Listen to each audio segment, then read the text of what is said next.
There's just something about the Martinsville playoff race that produces memorable moments we cannot get enough of. It's where short track racing and playoff pressure collide. Let's take a look back at 3 of our favorite Martinsville moments.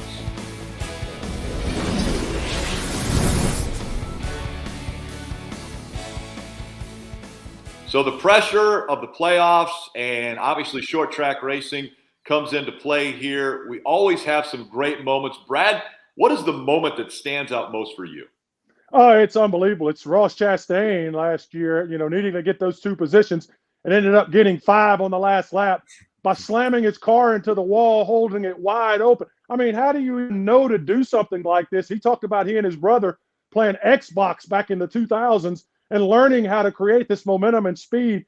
He punches his ticket into the championship. I've never in my life of racing, watching race cars, seen anything or thought about creating this type of momentum or inertia to create that type of speed. I mean, who does this? It's the most incredible thing I think I've ever seen in racing. And, of course, NASCAR decided that they needed a rule after that took place, so you can't do that anymore. Okay, KP, how about you? Okay, well, let's be honest. Brad's correct. Moments 1 through 100 are Ross Chastain in that one piece of footage right there. So I'll go to 101, moment number 101. For me, it's Joey Logano and Martin Truex coming to the line. It's that race. It's the intensity of those last few laps. It's inside, outside. It's crossing over. It's trying each other. It's racing. Here's just roughing your opponent up and just driving through him to the line. But you look at Truex. Truex never gave up.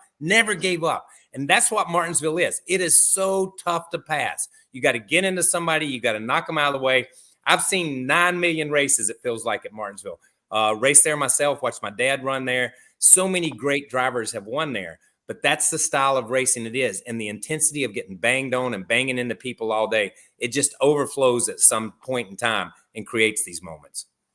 Okay, so that's interesting that your moment is 2 drivers that are kind of roughing each other up and racing to the finish line. My moment is 2 drivers, well, maybe 1 driver that was roughing up another one that has really kind of set the stage for how audiences treat him when he is introduced. And we go all the way back to 2017 for me with Denny Hamlin when he gets into the back of Chase Elliott, pushes him up the road, and sure enough, into the fence. Chase really not happy about this. And when you take the most popular driver of NASCAR and you take him out, well, the guy who takes him out, he's not going to be very popular. And so after the race, you have the 24, Chase Elliott, showing his displeasure.